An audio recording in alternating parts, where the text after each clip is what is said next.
Thank you for joining us. Good morning, everyone. My name is Natasha Edwin Walcott. I am the Senior Advisor here at Caribbean Export, responsible for training such as this. I'd like to welcome you to this, our final training on market intelligence tools, together with the International Trade Center. I will be your moderator today. Before we hand over to the ITC for the training, let me welcome Dr. Demi Sinanan, who's the Manager for Competitiveness and Export Promotion here at Caribbean Export, to offer us some brief welcome remarks. Demi? Thank you very much, Natasha. On behalf of the management and staff and the Board of Directors of Caribbean Export Development Agency, we're very happy to have everyone on board this morning for this, the final webinar in a series on trade intelligence tool as a key to SMEs export success. This particular webinar is focused on the sauces and condiments sector. We thank everyone for taking the time for being part of the webinar this morning. This webinar is a brainchild of ITC, who are working to implement the United Kingdom Trade Partnerships Program, the UKTP program. And this webinar is just the latest in their market intelligence portion. It's going to be a very busy morning, and I'm sure there's a lot of tools and a lot of information. So I encourage everyone to pay attention and to take as much as you can out of the webinar, because I know the facilitator is very, very knowledgeable. So once again, thank you all for taking the time for being here this morning, and I wish you all a very successful webinar. I'll turn it back over to Natasha. All right. Thank you for that, Demi. As Demi said, it will be a very insightful, engaging session. The last two sessions we have had very positive feedback. And so I encourage you, the SMEs, to listen intently, ask all the questions that you would like posed. And of course, we will upload this session to our webinar page. So stay tuned to our website. Pichaya, over to you. Just before I hand over, just a few housekeeping matters. You can go ahead and pose your questions in the question pane throughout the presentation, and Pichaya will stop periodically to answer those questions. And at the end of the session, of course, we will take any more burning questions that you have. So thank you, everybody, for joining us. Pichaya, the floor is yours. Thank you very much, Natasha and Demi, for the opening remarks. Good morning, everyone. My name is Pichaya Sam Emond, and I work at the International Trade Center here in Geneva. Today, I'm not alone. I am here with my colleague, Hannah, who will be monitoring the chat box, and I will also do that. So if you have any questions regarding the tools that I will be presenting to you, please make sure you leave your question in the chat box, and I would address it periodically, meaning that today we'll present to you 4 tools in total. I know it's a very short amount of time, 90 minutes for 4 tools, but let us not forget that this is simply an appetizer for the upcoming capacity building programs that will be launched in the country in collaboration with Trade Support Institution, who will be at the end of the program in a better position to advise you on how to spot export opportunities, how to take advantage of preferential market access, for example. Okay, so first of all, I would like to go through the objective of this particular webinar. So by the end of this webinar, participants should gain a better understanding about the trade intelligence component of the United Kingdom Trade Partnerships Project, the role of trade intelligence in the future export success, because what we believe that when you have a good product, not only that is one of the most important thing, but also what's your strategy to export. Your decision to export should be data driven. That will already ensure more than halfway your success to access the market. So we feel that export decision should not be done purely based on your intuition, but also based on the available information that are out there.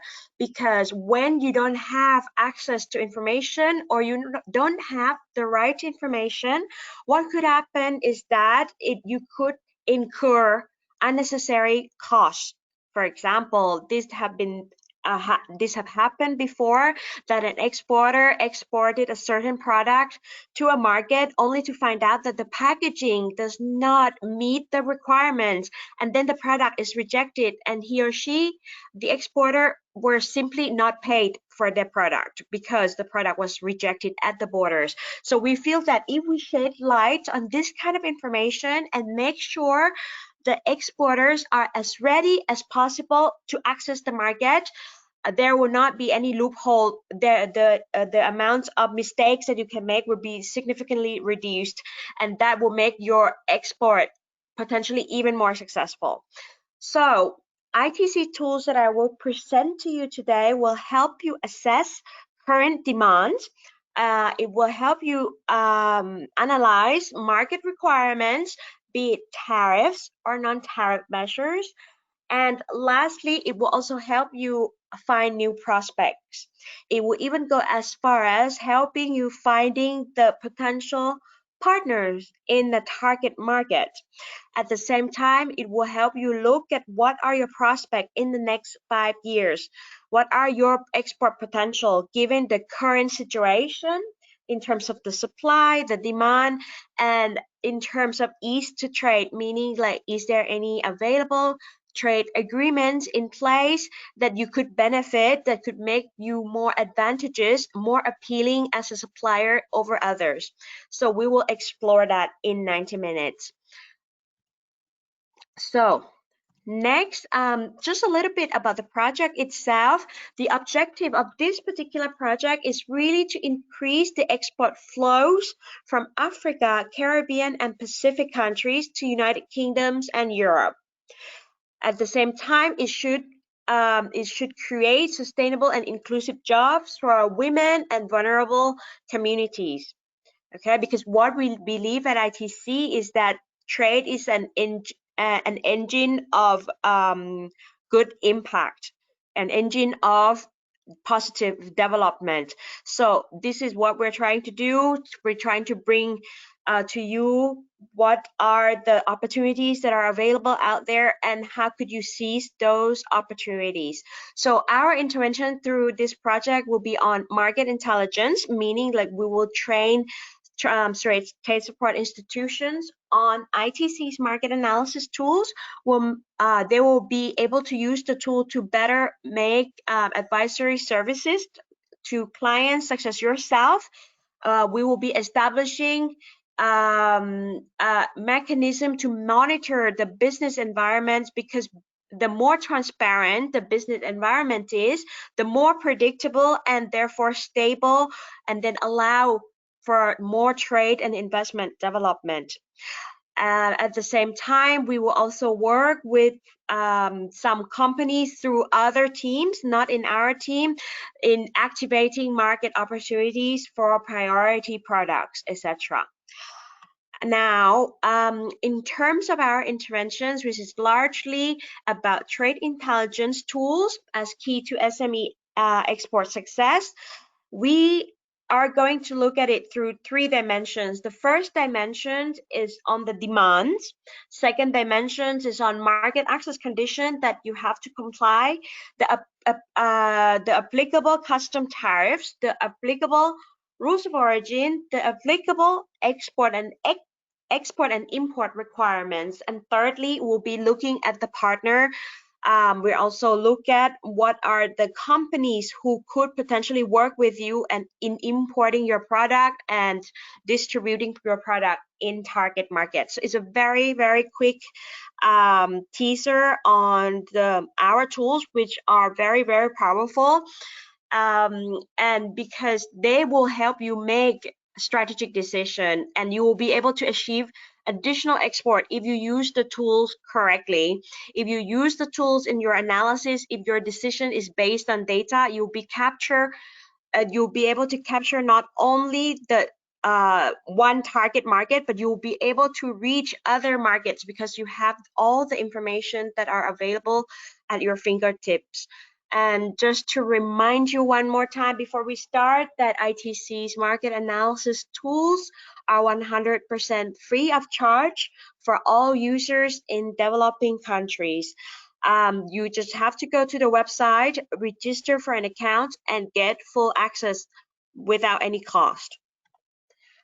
So, 4 tools that we'll be talking about. The first one is Trade Map, followed by Export Potential Map, Market Access Map, and fourthly, ePing, which is ePing is a special tool because it's in collaboration with the World Trade Organization and another UN organization, which is called the UNDESA. The 3 tools, Trade Map, Export Potential Map, and Market Access Map, are developed internally in ITC, and we have a team of data collection experts and also trade analysts and data treatment expert, etc., who work on these tools exclusively to bring you the latest available trade information.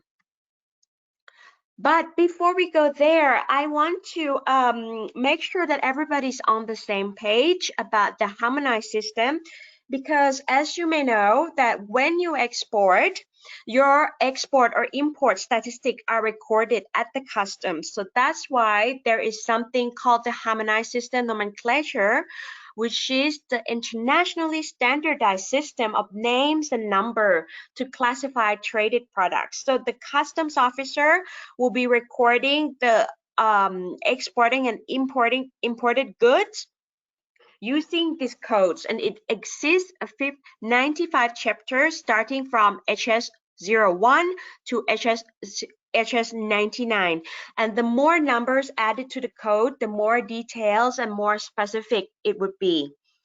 Okay, so next slide, I will let you see the slide, the structure. So, and again, harmonized system is an international nomenclature defined by the World Customs Organization. So it's not defined by ITC. It's actually defined by the World Customs Organization and then used by countries around the world. The system itself allows participating countries to classify traded goods on a common basis for custom purpose. So the reason why we have all these trade statistics to analyze is because all the countries participate in using this harmonized system. The harmonized system comprises approximately 5,300 product description that appears as chapter, headings, subheadings. Okay, so at the most international level, at the most detail level internationally is 6-digit level.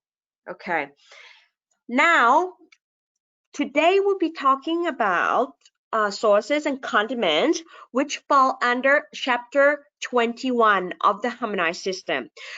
If you look at the description of chapter 21, it's called miscellaneous edible preparation. As you can see, it's obviously very vague.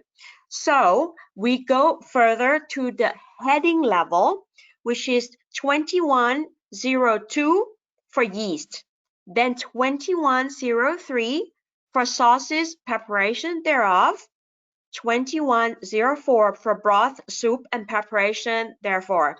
So there are more than this, but what I am trying to convey is that you see that at chapter level, 2 digits, the description is vague, and then it becomes more specific that if you want to talk only about the yeast as the edible preparation, you have to look at the code 2102. Or if you want to only look at the sauces, which is what we're going to be doing today, we have to look at 2103. Now, there are also different types of sauces right now, and as you may know, this is one of the very, very popular product right now in Europe because of the increasing interest in international ethnic cuisine, combined with healthy living trends, and then this really offer opportunities for exporters from developing countries to offer their ethnic products, including sauces and condiments. So we're going to look at HS 6-digit level. So you see 6-digit, which is called the subheading. There are codes specifically for soya sauce. There are codes specifically for tomato ketchup and other tomato sauces is 210320. So it already categorized different types of sauce explicitly. Okay. However, I've heard about pepper sauces from Jamaica, and pepper sauces does not have its own HS code, but it's grouped under 210390, which is preparation for sauces and prepare sauce. So it's remained relatively vague. It's basically everything but yeast, but tomato sauce, okay, but mustard, for example. So it's about other sources than what I have mentioned before. So at the most detailed level, if you want to analyze international trade, the most detailed level that you can do is at HS 6-digit level. This means that, for example, if you want to see which market imports the most mayonnaise, okay, you have to use the HS code that has 6-digit, because this is the most detailed level already. If you go beyond 6-digit level, this is what's called national tariff line. National tariff line is managed by each country themselves. They are allowed to add additional numbers to the 6-digit level. For example, as you can see here, if we talk about all types of sources, is 210390, but in Jamaica, 210390 only talk about pepper sauce. 210390 only talk about mayonnaise. Okay, and this is the same thing happened in Germany. They add additional number for mango chutney liquid. They add additional number for aromatic bitters. Or in Thailand, where we include additional figures, one for chili sauce, one for fish sauce, one for instant curries, just to define, really well define the product. So why do countries create all this national tariff line? Is for them to be able to better capture the trade statistics, of course, and at the same time for them to be able to correctly levy tax on the imported products. So that's why it's managed at the national level. Beyond 6-digit level is really managed by the country.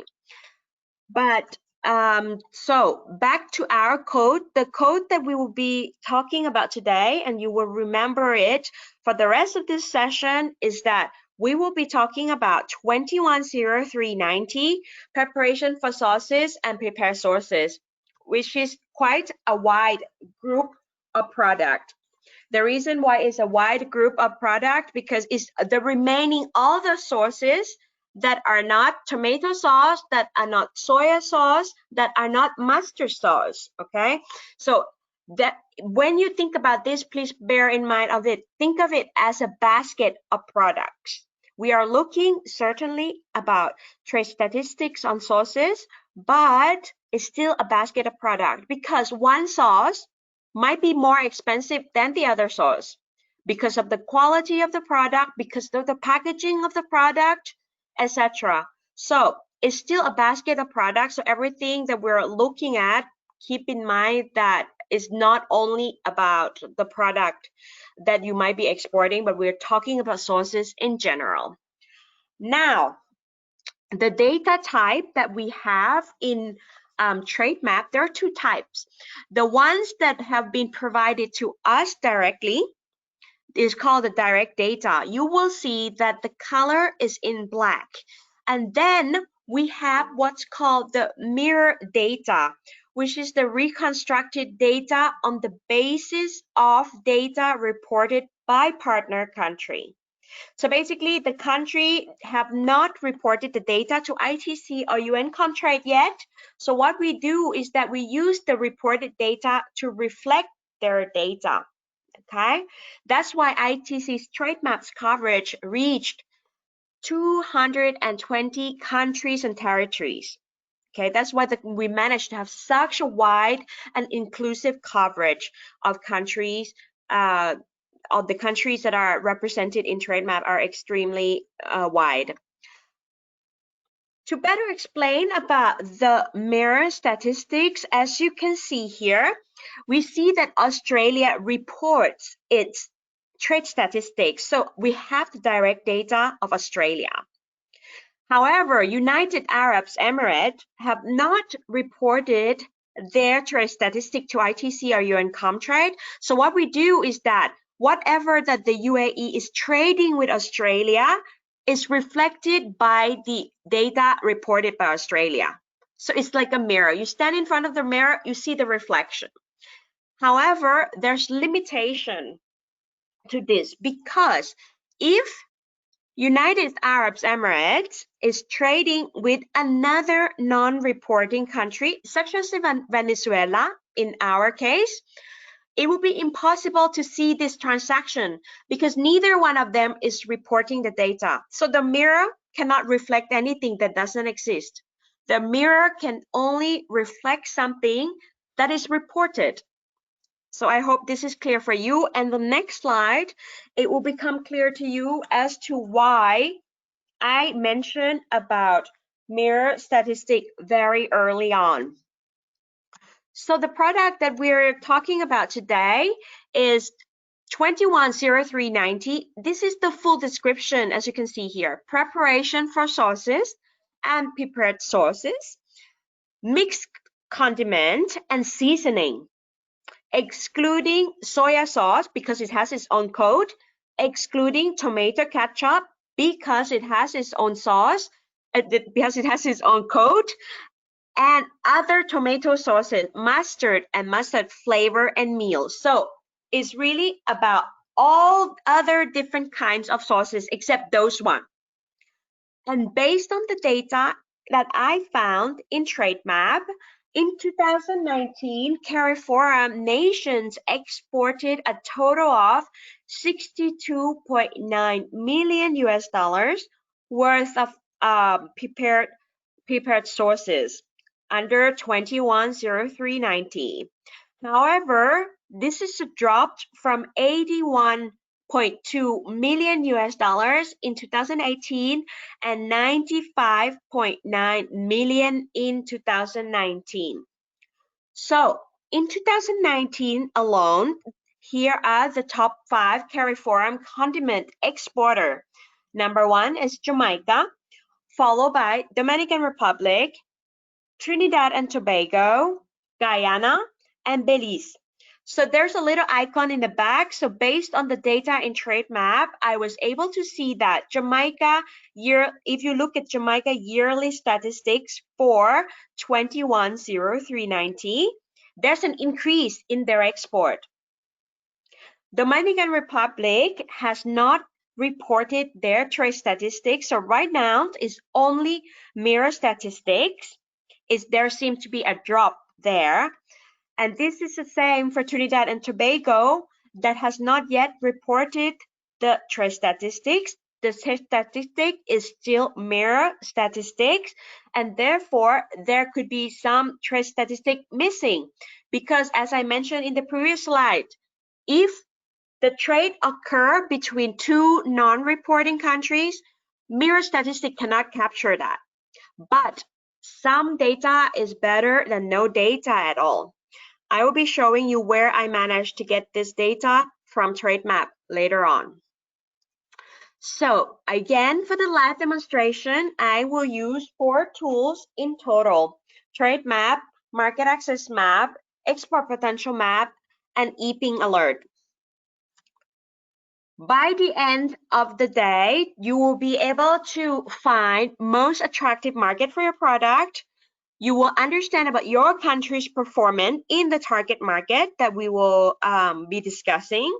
You will realize about who are your competitors in target market, who are the potential partners in the target market, and what are the markets with the highest potential by 2021, the types of tariffs that will be applied to your product and what's the percentage, the non-tariff measures, which is import-export requirements that will be applied to your product. And you will also see what will be the next change in product requirements. So it's a very forward-looking, okay? It's a very forward-looking analysis. So now let me go live on screen. Right, the first thing, first place that we will do is a trade map. The URL is trademap.org, World Wide Web, trademap.org. And this is the home page. So this is easy. I have already said to you so many times that the product code is 210390. So I can just type in the product code. And then have the description. But as you can see here, the description is not quite complete. Or if you browse over like this, it should show the full description. But since it's not the case, one of the things you can do to find the right HS code for your product will be to use the advanced search right here. And you can type in the keyword. I type in sources like this. And automatically, the system shows you the code that contain that word. And as you can see right here, that 210390 is for preparation of sauces and prepared sauces. And you know that your sauce is not soya sauce, is not ketchup, is not tomato sauce, not mustard. So that means this is your product code. This is your HS code. So you're going to click on this code and it will bring you back to the home page, right? Now, this is how to find the HS code, which is also quite important. Secondly, you will notice that I already logged in. So you know that the tools are free. Why would I register since it's free anyway? The reason why you should register is because it allows you to do something like manage my country groups, manage my product groups, etc. So if you work consistently with a specific group of product or specific group of country, you should create your own country group so that every time you look at the data, it just filters out all other countries and you only see the data that you truly need.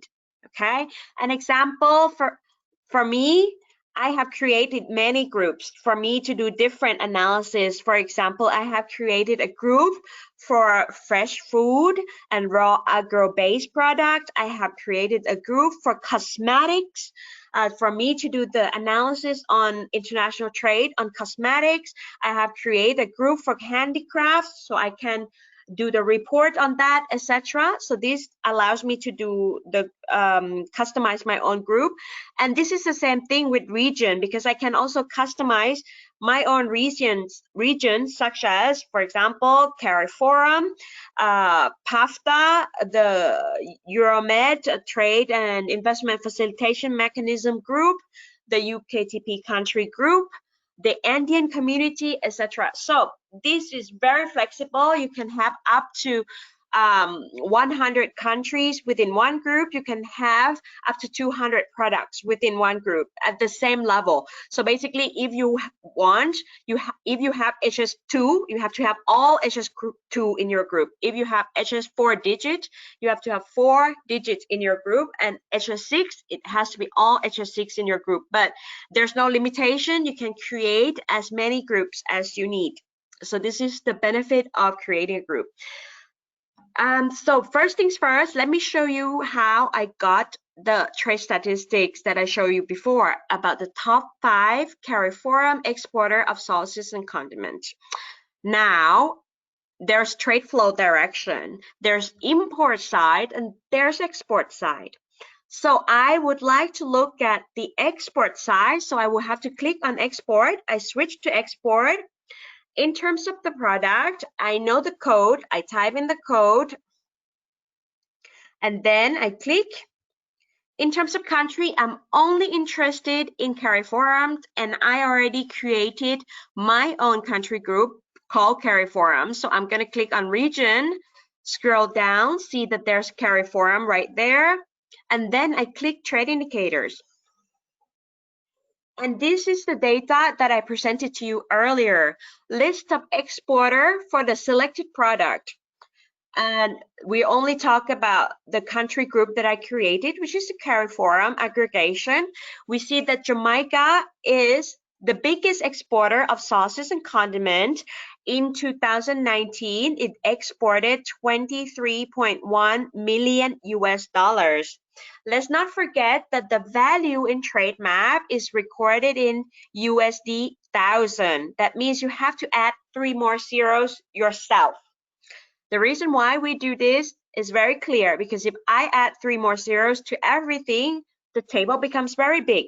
So naturally, we say we're going to put this number, but it is in USD 1,000. So you have to add 3 more thousand. Okay. The second biggest exporter, Dominican Republic, you see here the numbers are in yellow because they are mere statistics. Okay. The same with Trinidad and Tobago in yellow because it's mere trade statistic. But as I mentioned before, mere statistics is still better than no trade statistics at all. Then followed by Belize, Guyana, St. Lucia, Suriname, etc. So this is the list that we have. Okay, so this is the virtue of creating your own country group, etc. Now, let me go back to home and search again, because next I would like to do an analysis on which are the biggest market for sauces and condiments. Okay, so I choose in terms of trade flow direction, I want to see who imports. So I select import right here. I keep the product the same. In terms of country or region, I prefer to see country, but I will leave the box blank because I want to see all the countries and territories who are importing this product. I don't want to limit to any parts of the world. I want to see all. I want to see everything. So I leave it blank and then I click on trade indicators. Always in trade map, I would advise you to read the top of the table. We see that this is the list of importers of the selected product, which is the preparation of sauces. We see from here that at the world level, the size for other sauces and condiments is at 10 billion US dollars. Okay, I'm not talking about all sauces because, as you know, that yeast is different. Tomato ketchup is another code. You know that mustard is another code. You know that soya sauce is another code. So we're talking about the rest. The rest is 10 billion US dollars. You see right here is 10 million, but of course you will need to add 3 more zeros to it. So the total market size, 10 billion US dollars. You see that at the world level, the annual growth, the growth in demand for this product in value is at 7%. The growth in demand, the demand growth in quantity is at 5% over the last 5 years. So 5% in value over the last 5 years, 7% in value over the last 5 years, and 5% in quantity over the last 5 years. Okay, this is at the world level. Because what will happen is that you will need to benchmark different market with the world. Okay, so that's why I talk about the world first. Then you see that we also have annual growth in value over the last 2 years. 2 years, you can use it to compare it with 5 years because you will be able to see whether or not the growth has been consistent. There's a lot of things that could happen in the last 5 years. So this is why we provide additional column, growth in value over the last 2 years, to see whether or not it's the same direction. We have seen it before from other session that sometimes the growth over the last 5 years is 30%, but the growth over the last 2 years, negative 50. So you see that that's a product that the demand fluctuates a lot. But what we can deduce from the data presented right here is that the demand is quite consistent. It's a positive demand. Okay, growth in value over the last 5 years, 7, over the last 2 years, 2%, is less than the last 5 years, but at least it's positive growth. Okay. So now that we have gone through the world level, we're going to look at the country level. Okay, let me zoom in more so you can see it better. We see that the US is the world's biggest market for these sauces. In 2019 alone, it imported 1.1 billion US dollars worth of the sauces. This is the equivalent of 552,000 tons. Okay, so now we have arrived at the column. This is called the unit value. The unit value doesn't mean that if you arrive at the port, you demand 1 ton of sauces, you will pay this much. It's just an average. It's an average by the value divided by volume, you arrive at this number. It's an average across all seasons. It's an average across all types of sauces, all types of packaging. As you may know, the smaller the package, the more expensive, right? So that's across everything.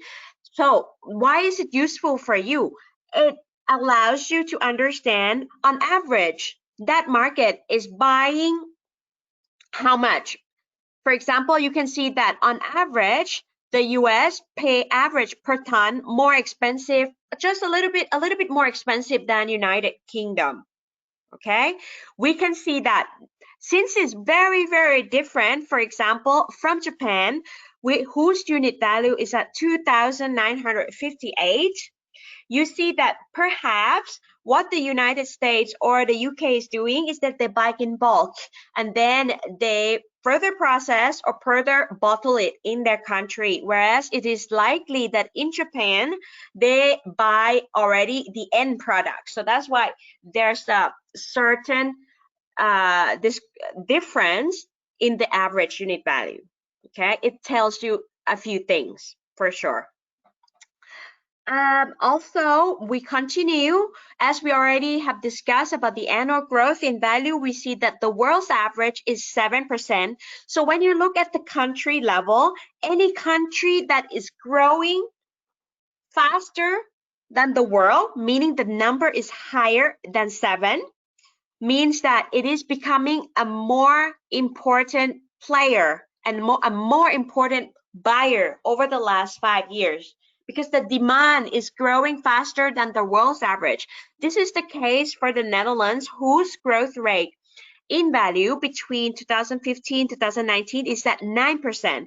It's growing faster than the world's average.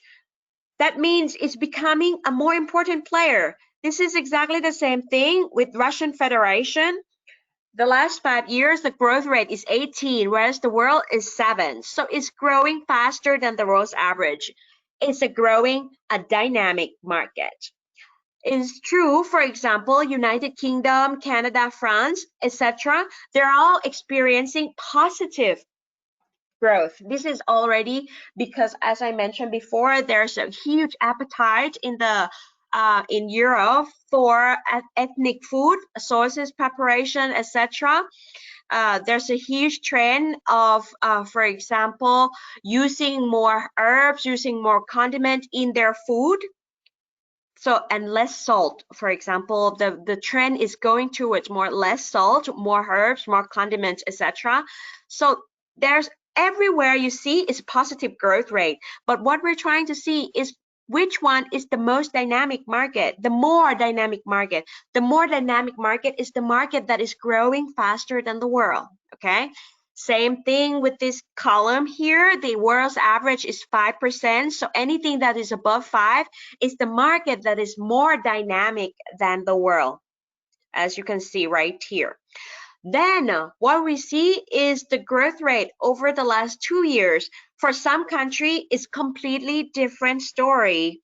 As you can see here, you have Canada over the last 5-year growth rate 3, over the last 2 year -3. What happened? This is worth investigation. This is worth looking further on different platform, on different portal, etc. Another thing that I would also like to bring to your attention is that all these tools that I present to you allows you to do quantitative analysis. However, it does not allow you to do qualitative analysis. For example, you will need to find out about the consumer preference for less additives, for less salt. What are the trend?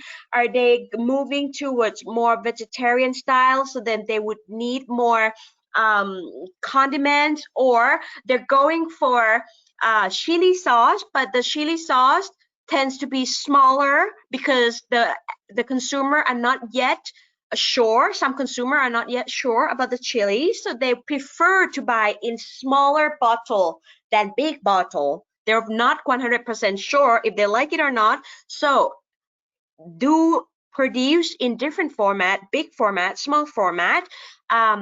This kind of qualitative data, this is not available in Trademap, so you do use it, do use ITC's market analysis tool as a starting point of your analysis, okay? Point you towards direction, because if you find the right target market, then you can investigate further.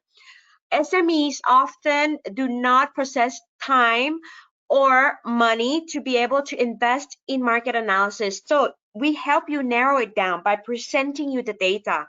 You narrow it down into which market is really interesting for me, so I can look deeper in terms of like consumer preferences, etc. So do use it as a starting point.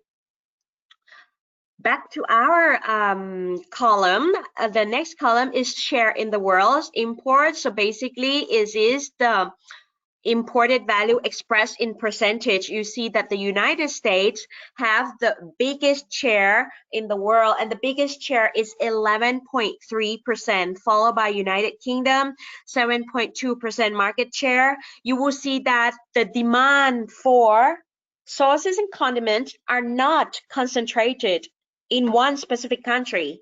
It's spread around the world. As I mentioned before, this is one of the very, very popular product, highly demanded by consumers around the world. As there are more middle income families, they have disposable income to explore new food, new ethnic food, new flavors, etc. So this is, you see this in how the demand distribution is around the world, from Japan to Australia to Korea to Russia to Netherlands to Australia to the US. Everybody are interested in buying sauces and condiments. So this is why. Okay, so as based on the information that I have given you, based on the column that I have discussed with you, I would pick one target market to further investigate. Okay, but before we go there, keep that in mind. One of the things that I would like to point out to you, let's go back to this particular column called the trade balance. You see that most of the country is negative. Trade balance, it's right. It export minus import. So when it's negative, it means that you're actually import more than your export. So as you can see here, this is the US. The number is positive. What can you deduce from there? You deduce from this positive balance is that US is not only the biggest buyer in the world, but it also export. And this more or less confirm my deduction earlier that they probably buy in bulk and export it under their own brands around the world. So this is clear right here. It's the same thing with Germany, Netherlands. They do buy the different condiments and sauces, blend it and export it, re-export it. So that's why the balance is positive. So I just want to bring that up, but back to our target market. Today I would like to further investigate about German market. So if we have a look at Germany, Germany is the fifth biggest buyer of sauces and condiments in the world, and in 2019 it imported 430 million US dollars worth of sauces and condiments. And at the same time, with the positive trade balance, it means that Germany is also an exporter of sauce and condiment. Okay, so not only they import, but they're also export. Last year, they imported 163,000 tons. The average per ton is at $2,641 per ton. The annual growth is at 5%, both in value and in volume. And the last 2 years, there's a little contraction. You see right here, the growth is at -1%. But it's not so far from the world's average of 2% either. Okay, so Germany, this is an overview. So what do I want to know? I want to know who Germany is buying from whom. So I will click on Germany right here, and the tool will bring me to list of supplying markets for the product imported by Germany in 2019. So you see that the biggest supplier to Germany is Italy, followed by Netherlands, Switzerland, Poland, Thailand, France, Belgium, etc. So mainly they're importing from Italian market, and also the US as well, Austria, Hungary, etc. These are your competitor. You can see that Italy alone has 22.9% market share in Germany, followed by Netherlands 16.2. You see right here 16.2% in Germany. So, and then followed by Switzerland 11%. I would not say that the market is concentrated because there are a lot of suppliers to the German market, as you can see right here. Okay. There's a lot of suppliers. It's not too crowded. That's what I'm saying. There's a lot of supplier. This shows that Germany has the taste for exotic sauces and condiments from different corners around the world. This is a good thing. As you can see there, some, for example, you have Thailand and Japan from Asia right here. But if I'm interested in seeing, is my country selling, is Germany buying from my country? So for the sake of example, I am an exporter of sauces and condiments from Jamaica, and I'm only interested in my CARIFORUM region. So from partner group, instead of all, I will change to CARIFORUM right here. And I will see that the Germany in 2019 bought for CARIFORUM supplier bought the most from Trinidad and Tobago, followed by Belize, Dominican Republic, and it actually sold some, because it's positive trade balance, right? It actually sold some sauces to Barbados, Jamaica, Antigua, Bermuda, Bahamas, etc. So in this market, I'm Jamaican. I'm not, last year, Germany didn't buy anything from me at all. This is what I'm saying. So I see the opportunity of entering, be the first one to enter the German market. I see from my fellow CARIFORUM country that there's a huge appetite in our food. You see that German average growth is only 5%, whereas in 2015 to 19, 242% growth for sauces and condiments from Trinidad and Tobago, and 33% from Belize. So there's an appetite right there.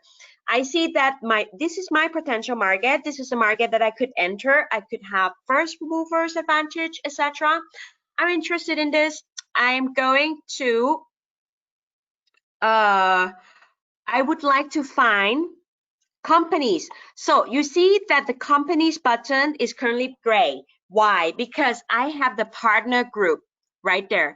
You cannot find the company who are currently buying from CARIFORUM, but if you select none, the companies button becomes available, because you will be able to see the company located in Germany who have declared themselves as an importer of sauces and condiments. So I click on company, right?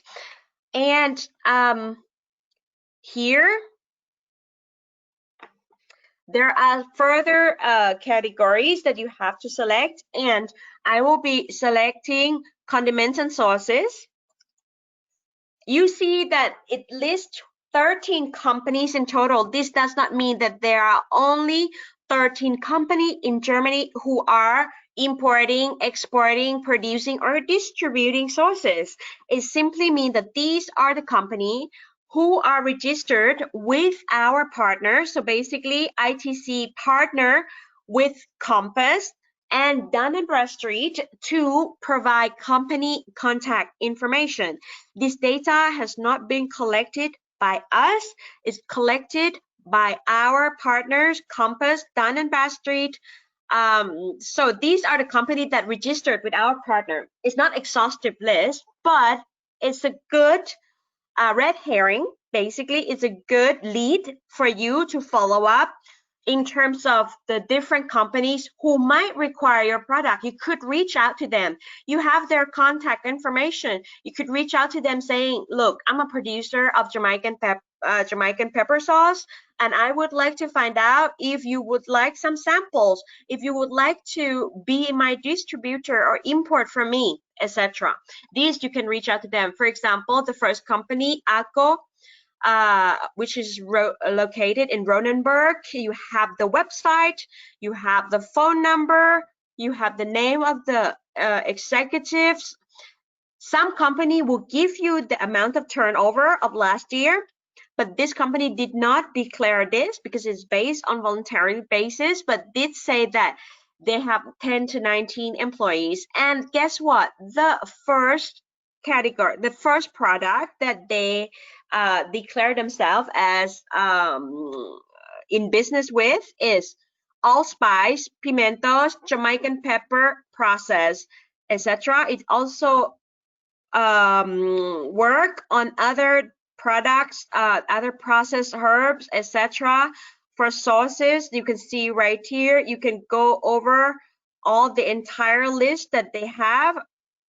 So DIE, D is distributor, importer, exporter. So you could reach out to them and offer them your products, etc. So this is what TradeMap does. It brings you to a small but full circle. It gives you an idea about the global markets, the trends, etc. Who are your competitors? What's your performance, what's your country performance in that particular market, and then it gives you the prospect, which is the company contact information. In TradeMap, we have more than 1 million company contact information in the database, and recently we even added 30,000 more from Uruguay. So stay tuned and please try to use the tool in your own free time. I don't expect you to become proficient at the end of this presentation, but just as I mentioned before, it's simply an appetizer for what's more to come. What we have available for you, what we'll be presenting to your trade support institution, and how in the future they will be able to walk you through this. Okay, so I'm moving on to the second tool, which is called the Export Potential Map. The Export Potential Map, the difference between Export Potential Map and TradeMap is that TradeMap, even with the latest data, is still the trade that already took place. So you know, in TradeMap, we even have monthly trade statistics. Monthly trade statistic at this point, we have the data up to July 2020. So it's very, very recent data, but this is the data of trade that already took place. So export potential map is a little bit different in a way that is more forward looking. So export potential map is very detailed, robust, and geared towards sustainable development.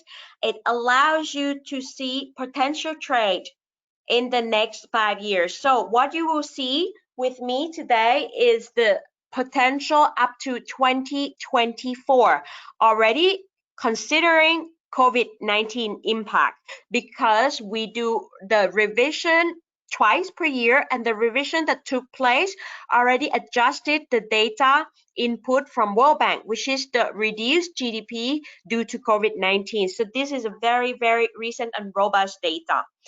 And export potential map identifies markets, products, suppliers with export potential and discover how much of this potential unrealized.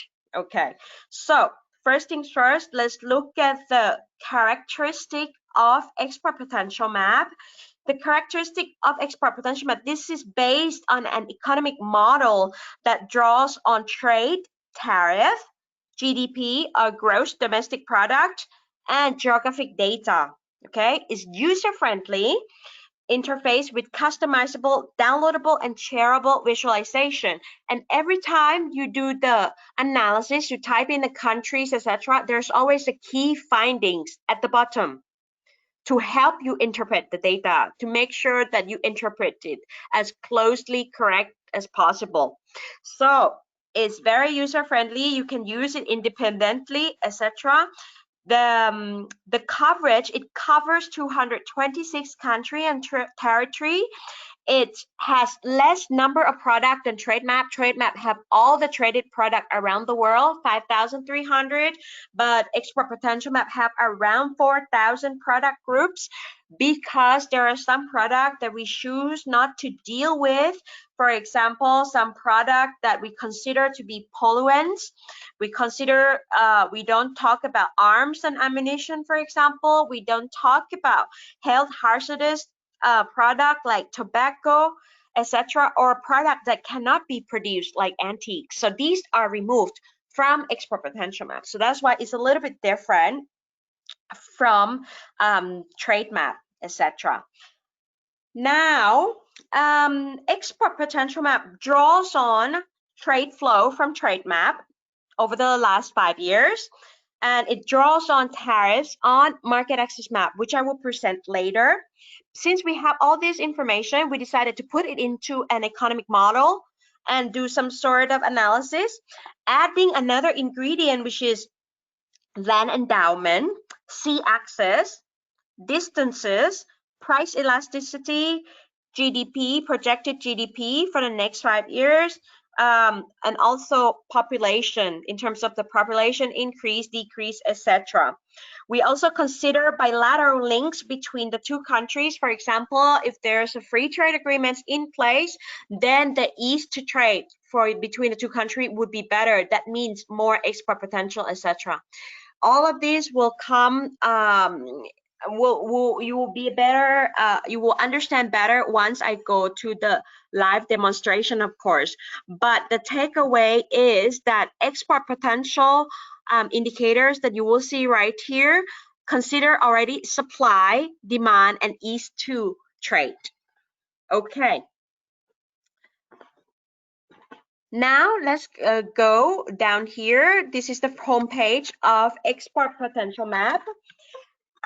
I will scroll down and it asks what is the export potential for. So you have two options. You can either type in the product name or the country, but I'm interested in the sources. I want to know the global export potential, the aggregated export potential for sauces and condiments. So I type in the keyword sauce. I'm not interested in tomato ketchup, so I'm gonna choose 210390 like we did before, and automatically it gives you some key findings already. So aggregated untapped potential for preparation for sauces and prepared sauces stand at $7.1 billion for all exporters. Okay, and now we're gonna explore in which market this export potential. So we're not specifying any exporter at this point. You see, it's written world. So this is the market with the highest potential for sauces and preparation for sauces and prepared sauces. The chart that we're looking at right now is the geo map. So as you can see, it resembles the world map, etc. what you see is the bubble like this. The dark part is the export potential that is already used. The big bubble is the export potential in total. The dark part is the export potential that already used. That means you're currently trading at that level. However, the lighter part represents the untapped export potential. Okay, so to be another view that you can do is you can see the gap chart as well, which gives you directly the ranking.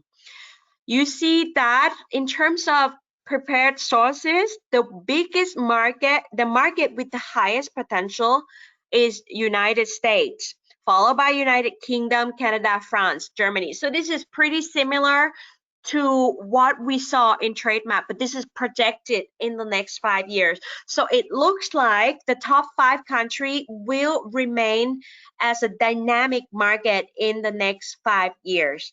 Okay, this is very, very clear. So let me explain to you a little bit about this graph. But before we go there, I don't want to look at it from the exporter of sauces from anywhere in the world anymore. I want to look at my performance. I am a Jamaican exporter of sauces, so I will change from the world to Jamaica. And this will be my export potential. As you can see, the United States, yes, is the market with the biggest export potential for me. However, you see that the lines are dotted line, okay? The projected export potential for Jamaican sauces in United States was 10.8 million US dollars, but the actual export is actually higher than the export potential. So that means you did better than our economic model could have projected. So you have done something right, and that you even went above and beyond our expectation. That's why the untapped export potential remaining is none. But this doesn't mean that you should stop exporting or accelerating your export to the country. It simply means that given all the ingredients that we consider, we have this amount, which is 10.8, but you do better. You are doing way better than our projection. So this is good. So it is possible to exceed your export potential in the case that you see right here for Jamaican sauces in United States right here. And the line will be like this, the dotted line. However, for markets that you still have untapped, unrealized potential, it will look like this. For example, the UK. You will see that for United Kingdom, we projected that your export potential is 2.7 million US dollars, but the actual export is 2.2 million US dollars, and therefore their untapped potential remaining around 461,000 US dollars. And where do this unrealized export potential come from?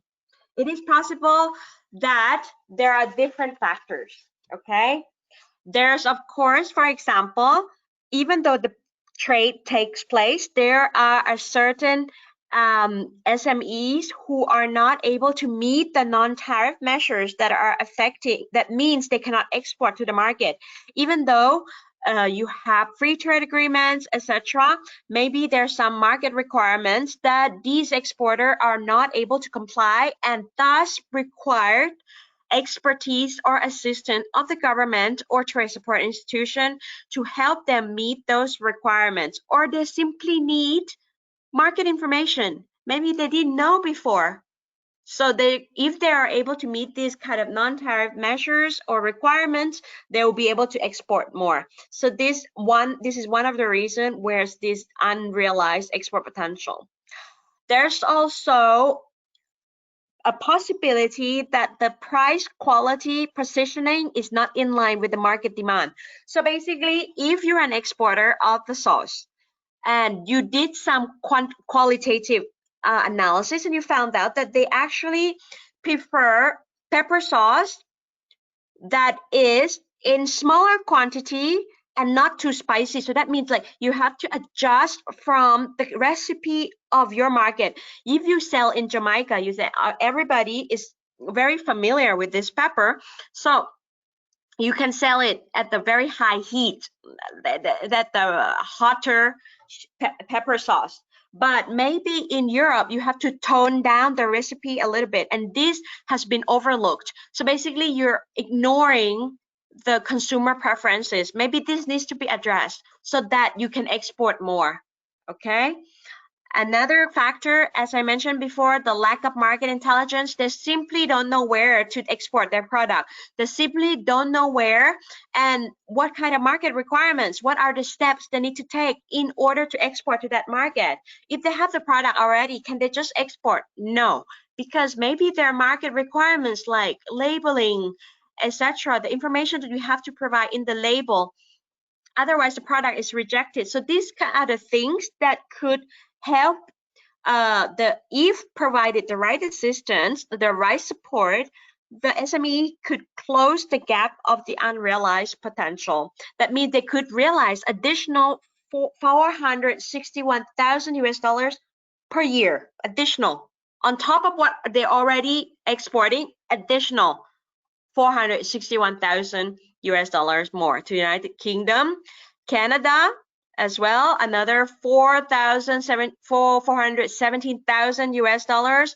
And the market that we were interested before, as you can see here, the export potential to Germany is at 576,000 US dollars, but the actual export from Jamaica is at 2.2.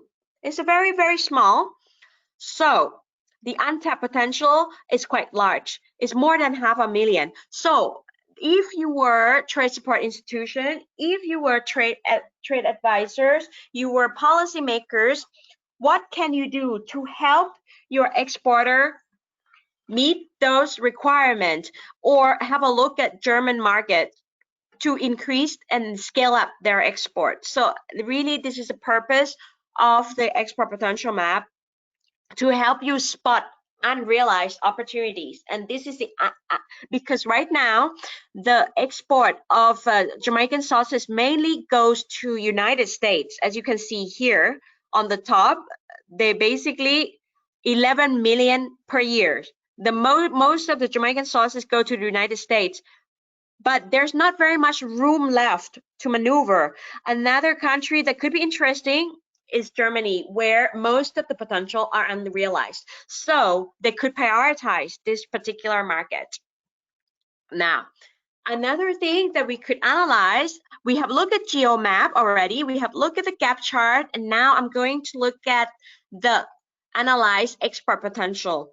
This particular graph alone contains quite a lot of information, actually. Here we go. What does it contain? First of all, the size of the bubble is the demand. The bigger the bubble, that means that is the market with the high demand for that product. You see United States, you see United Kingdom, you see Canada. Those are the big bubble. Japan, also the big bubble, etc. France. So the bubble size is the demand size. And then you have the line, okay? The line is east of trade. And if you click here, if you just browse over on the little question mark, it explains that the line width. So the thicker the line, explain the east of trade with the target market. Okay, that means that, for example, if you have free trade agreement, if you belong to the customs union, you belong to the similar economic groups, etc., ease of trade will be bigger. As you can see here, the line for Guyana or Dominica, St. Lucia is obviously thicker than the one to United States or United Kingdom. So this is what explains the ease of trade as well. Here, and this is by the ranking. So in terms of the export potential, the biggest export potential lies in United States here, then followed by UK, Canada, Guyana, because the ranking actually consider two things, the demand and the ease of trade. It's not just about the demand or ease of trade anymore. In the previous visualization, this is the combination of the two. This is why also, because Netherlands, probably with the right transportation, logistic, with the existing economic partnership agreement, etc., is also up there at number 6 in the ranking, and also the UK number 2 in the ranking. This is also the effects of ease to trade as well. Okay, so if you want to play around with it in terms of the demand, this is by the size of the bubble you see right here.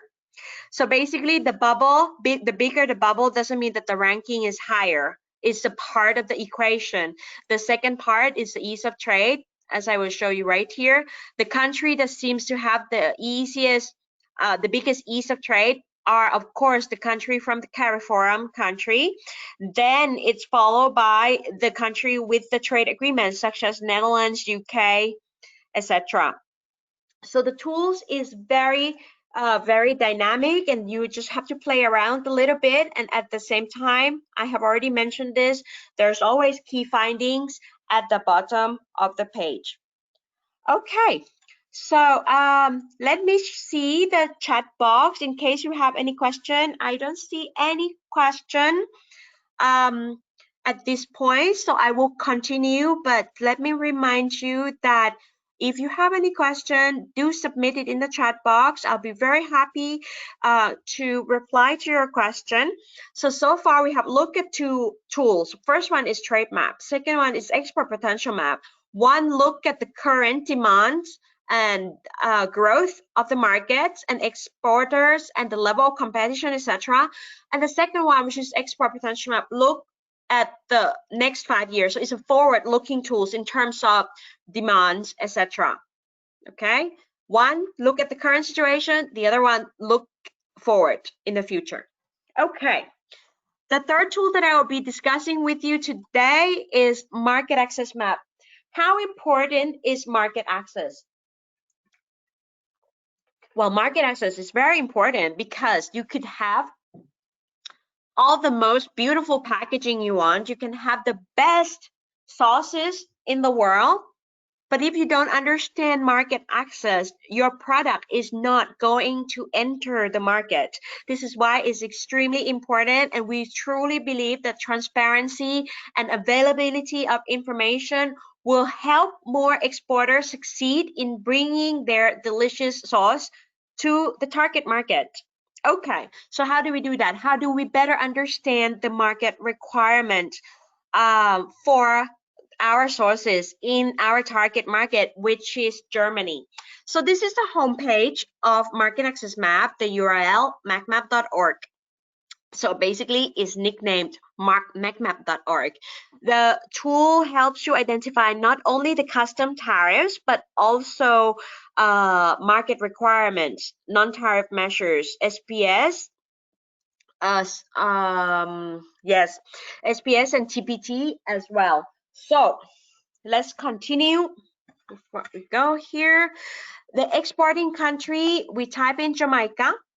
The destination country, Germany. The product that I will be talking about, of course, is 210390. Sauces and preparation, therefore, here. I click, and what I have is directly, I have to change, because we discussed this before, that Germany also have many national tariff line, right? And one national tariff line is mango chutney, and we're not exporting mango chutney. I'm exporting pepper sauce. The second one is aromatic bitter, not my stuff. This one is containing tomato monosodium glutamate, not my stuff. Sauces, the next one containing tomato, no. Mine doesn't contain tomato. Mine is this one, 2103 90 90 89. So it's considered as other sources. I click on here.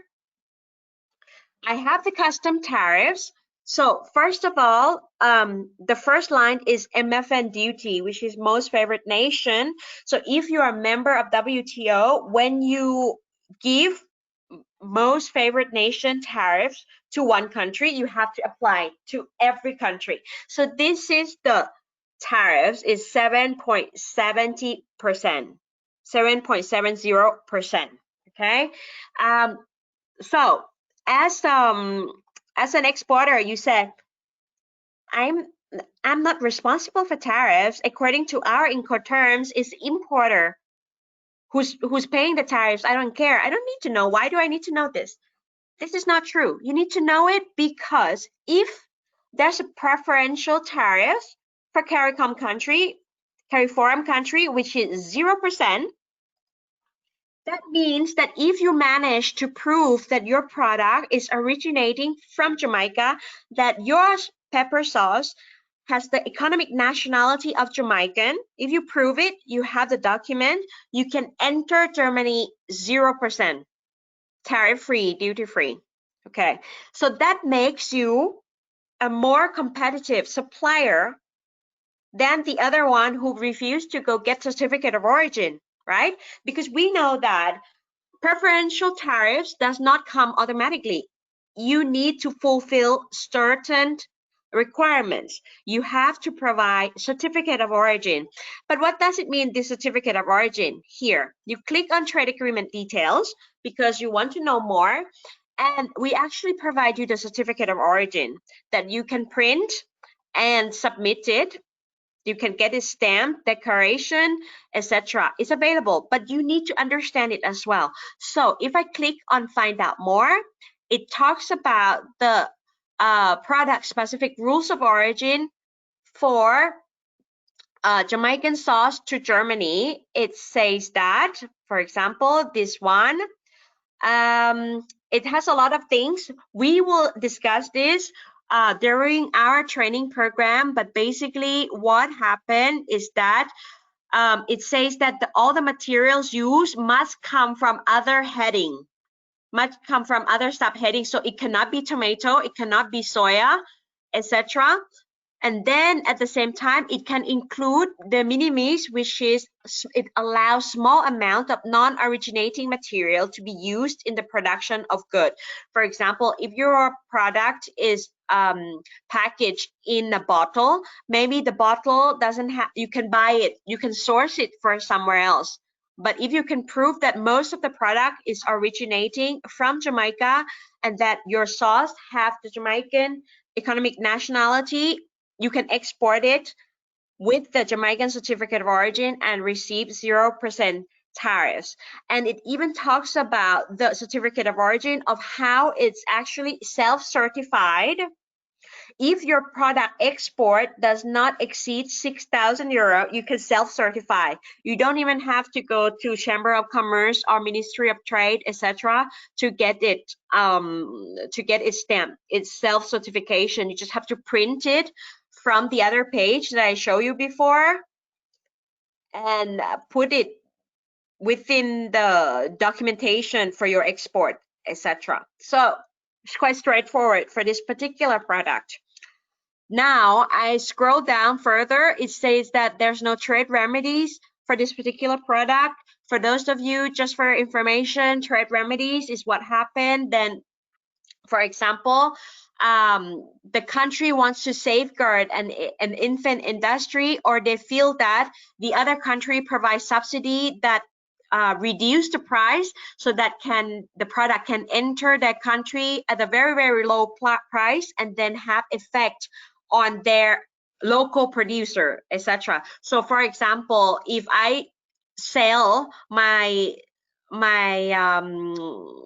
bicycle from China to Jamaica at $10, whereas in Jamaica it's sold at $15. And then the government did investigation and they found out that this is the dumping of prices just to enter my market. They could raise the tariffs in order to compensate this and make sure that the local producer are competitive, remain competitive. So this is what called trade remedies, and it doesn't happen for this product. Normally it happens with steel product, etc. And they're not used by all the countries around the world. In terms of regulatory requirements, I have investigated this, and as you see here that the NTM, the non-tariff measure year, is from 2012, and after 2012 there was some revision to the non-tariff measures chapter. So I was recommended to go to the top module called Access and then click on Export and Import Requirements to investigate further. By doing so, it brings me to this particular COM box. This particular COM box, you have two types of non-tariff measures: at the importing country or at the exporting country. Because for some country, they even have some sort of requirements before you can export the product. And this is due to the fact that they would like to control the quality of the product to make sure that the product does not damage the reputation of the country and that the product meet the requirements, the norms, the standards, etc. So it would be interesting to have a look whether or not Jamaica has any non-tariff measures for its exporting product. So exporting country, destination market, Germany. Exporting country, I am from Jamaica again, and my product is 2103.90. It asked me to refine further at national tariff line. My products is actually pepper sauce, as I have been saying all along. So my code is 2103.90.10. I click, and it shows that for me as a Jamaican to export my Jamaican pepper sauce, before I leave my country, I have to pay for export taxes and charges. I have inspection requirements. So basically, I have to get my product tested. The processed food for export must be manufactured in a registered establishment.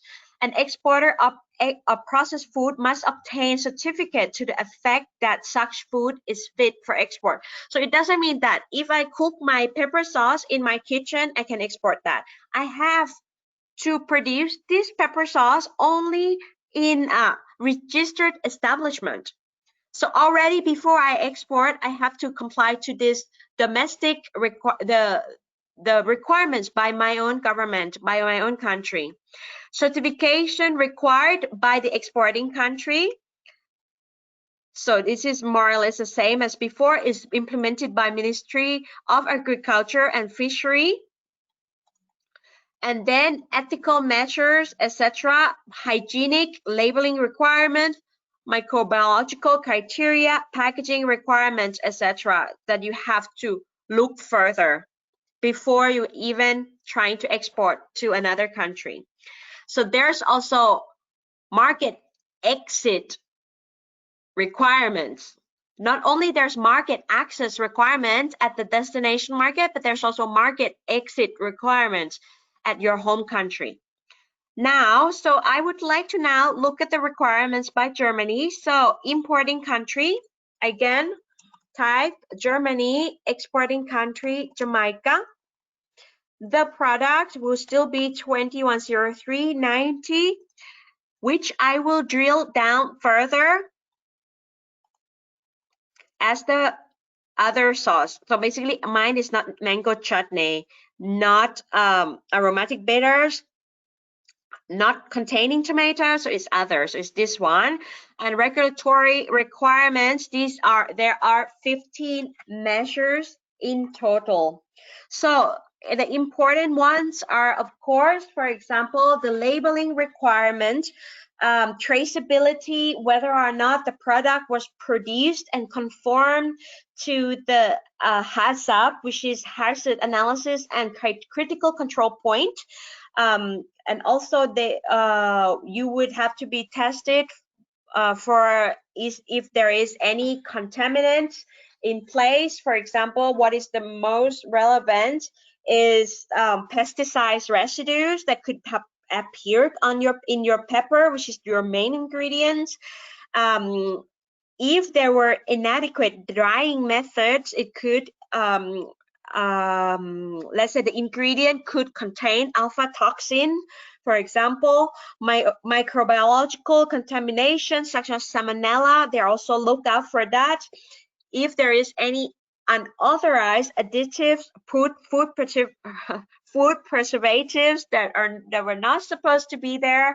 So basically, there will be random testing, etc. So there are specific requirements that you have to comply to, the minimum residue, the tolerance limits, etc. These needs to be complied. So that's why I said market access is extremely important, and it's important that the exporter knows about this, conform to this, because otherwise they send their product, and if it's rejected and they're not paid, it's a waste of time, it's a waste of money. So it's better to be best informed rather than being rejected at the borders.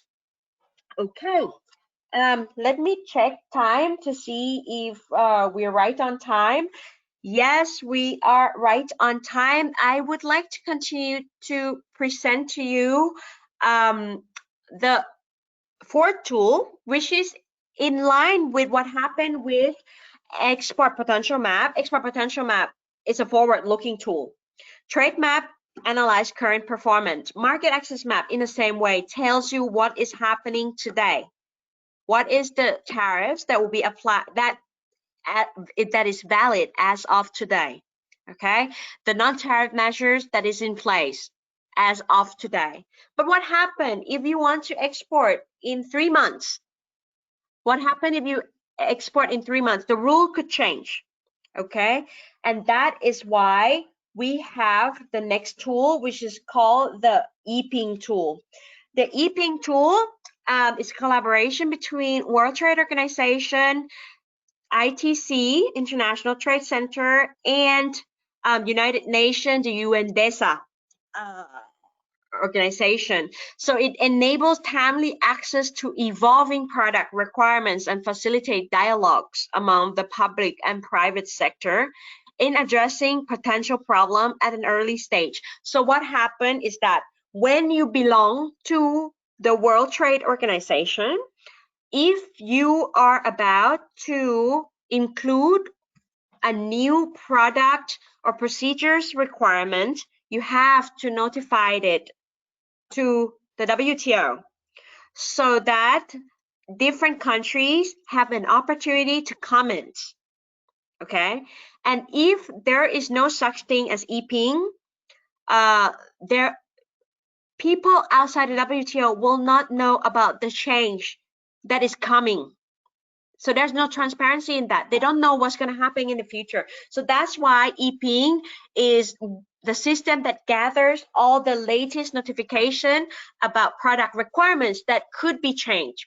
However, as you can see here, so far we have 65,889 notification in this particular system alone. So how do we do research on that? It's very simple. First things first, I would like to tell you that you should register, because when you register, this is what happened. I am going to log in, because when you register, and by the way, it's not the same user management system as ITC, because as you can see, it's collaboration between different organizations.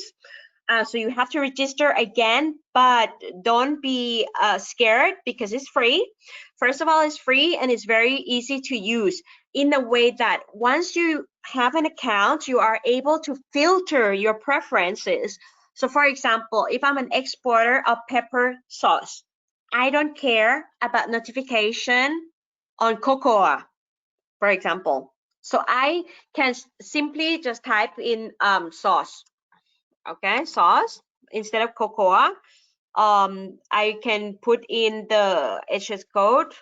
I can remove other one. I'm not interested anymore. I'm only interested in 210390 here.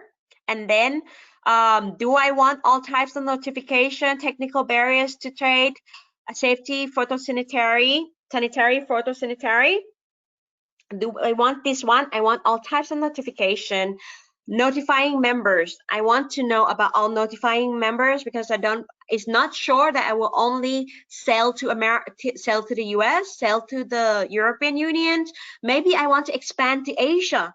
Maybe I want to expand to the Middle East. So it's better to leave all members. And then you even have the email alert preferences, whether you receive the notification on a daily, weekly basis or no emails at all. So, and then you can update and then you'll be notified accordingly. Now, next step is to find the notification in the system that is relevant to you. So what you do is that you can search by SPS or TBT, but I have selected all product names. I type in sources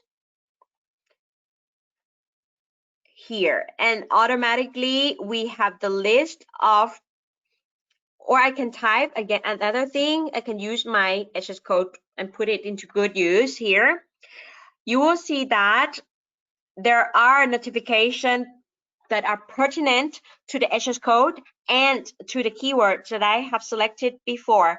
For example, let's have a look. The latest notification took place on 29th of June 2020, okay, from Peru and from Uganda. You can click on the link here. You have the full description. Basically, for Uganda, it talks about food seasoning mixture, etc. And there's a new standard coming out, especially in terms of consumer information, labeling, prevention of deceptive practices, and consumer protection. So if they add additional criteria that needs to be included in the label, and you are exporting to Uganda, you need to know. So you have to adjust your label. You may have to make changes, and that create cost for exporter, for SME, etc. And if in the worst case, that the SME finds that is unfair for them, because there are sometimes requirements that is a little bit unfair, what they could do is that they could submit their concern to the inquiry points. There's an email address, etc. They can write an email to them so that they can facilitate the dialogue with the country who issued this notification. Why you need more clarity in it, etc. You need more grace time period in order to implement, to have this labeling changes in place, etc. So this is entirely possible, and this is also the point of e-ping, that not only share with you the latest notification, but also allows the dialogue between the policymakers, representatives of SMEs, etc.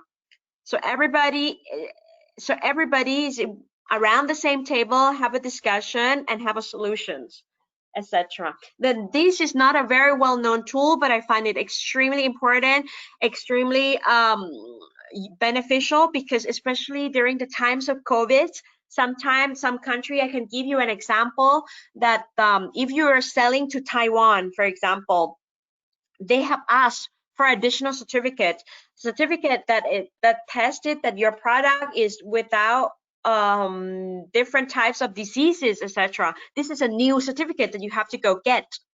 And if you didn't realize about this before, your product arrived in Taiwan and is rejected, it's a waste of time, it's a waste of money, and we better be prepared for that.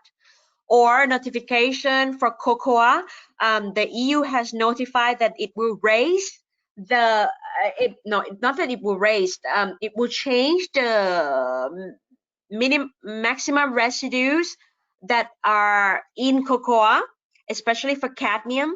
So what would happen is that some countries who are producing cocoa and also have volcanic soil that cadmium is very, very much present, they will be affected. So if the cocoa exporter saw this notification, they could bring it up to their representatives. They could negotiate, start a dialogue, have a formal comment to Germany or to the European Union, for example. So this is just some of the usefulness that I have discovered from e-ping. Okay, I think I have made the good time. I have promised 90 minutes, and I have delivered the presentation on the 4 tools for 90 minutes. If there's any question, I would like to take the question right now. You can type it in the chat box. I'll be very, very happy to address any question that you have.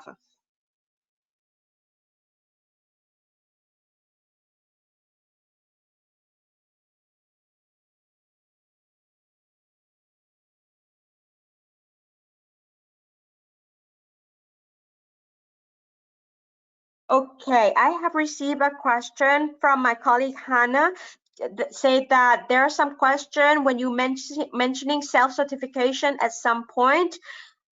Yes, so basically, based on the data that is available in the Rules of Origin Facilitator, if the product, which is in this case, the pepper sauces, that your export, the value of the invoice does not exceed 6,000 euros, you can certify it yourself that the product truly originates from Jamaica and therefore have the Jamaican economic nationality and can enter the EU market tariff-free, quota-free.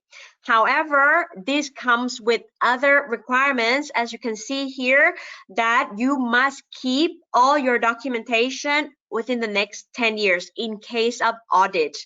But you can certify yourself that this product has a Jamaican economic nationality, as you can see here: provision, a certificate of origin, certification, authorized body, self-certification.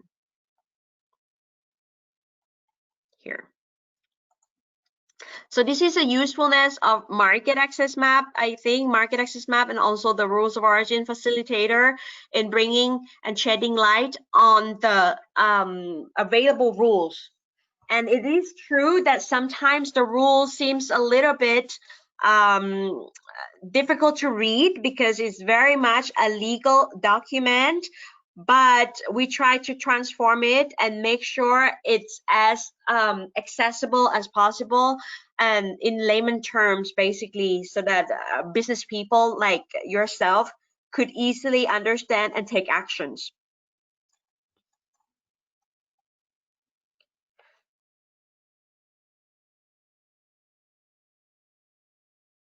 I don't see any additional question. I was wondering if maybe Natasha want to maybe we can already close the session, but don't forget that in case you have any additional question about the tools, etc., we have our email address at the bottom of every single page here. You see here, marketanalysis@intercent.org. You submit a question to us through this email. We will reply to you within 48 hours outside weekends, of course. Hi, Pachaya. Thank you so much. Thank you very much. I'm just reading to make sure we have everything taken care of.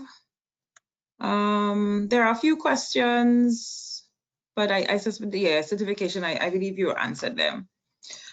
So thank you to all the firms who have participated. As Pachaya said, this was a sort of teaser into the suite of tools that ITC will be assisting Caribbean Export with. We hope that after the pandemic, after we've had lessening of restrictions and we can go back to some semblance of normalcy when we could travel and meet in person, we would have a lot more hands-on training. As Pachaya said, if you have any questions, you could shoot them an email, or if you want to send questions to Caribbean Export, and we will pass them on and we will be happy to assist. So it is just left for me to thank everybody for their time this morning. As usual, we really welcome your feedback, and so we ask that you spend a few minutes at the end of the session when a feedback survey will be launched, and we invite you to please share your feedback with us so that we can make some improvements. And of course, if you've thoroughly enjoyed the session, please do express your sentiments. So on behalf of the team at Caribbean Export, I would like to thank you again for your participation and wish you a good rest of the week. Thank you. Thank you, everyone. Bye-bye.